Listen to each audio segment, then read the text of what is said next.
Les techniques de l'information et de la communication pour un FESPACO plus accessible à tous. Move Africa en fait son credo à la disposition des festivaliers à cette biennale du cinéma africain, un cours USSD étoile 190. Avec ce cours, les festivaliers peuvent donc se connecter et avoir toutes les informations sur le FESPACO. Une connexion encore plus rapide avec la 5G, selon les responsables de Move Africa. Fanta Ouattara. Sous ce chapiteau, réservé au marché africain du cinéma et de la télévision de Ouagadougou, MICA, le stand de la compagnie de téléphonie mobile Move Africa, premier opérateur de téléphonie et réseau Internet mobile le plus rapide au Burkina Faso, selon ses responsables. Move Africa accompagne la dynamique de communication à cette fête du cinéma africain. L'entreprise met à la disposition des festivaliers un code USSD étoile 180 dièse. En composant étoile 180 dièse, les festivaliers peuvent accéder en temps réel avec le réseau de Move Africa à toute l'actualité du FESPACO 2025.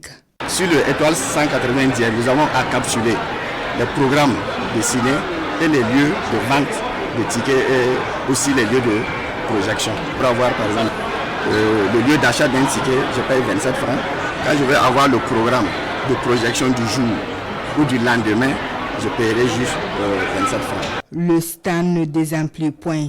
Chaque festivalier veut comprendre le processus afin d'éviter les longues files d'attente devant les salles de projection. J'ai été édifié par les innovations qui ont été faites par cette maison de téléphonie, telles que la téléweb et éventuellement les promotions en termes de produits. Ce 29e rendez-vous du cinéma africain est une aubaine pour l'opérateur de téléphonie mobile. Il expérimente sa nouvelle technologie, la 5G. C'est la 5e génération de technologie de réseau mobile. Elle est plus performante que la 4G.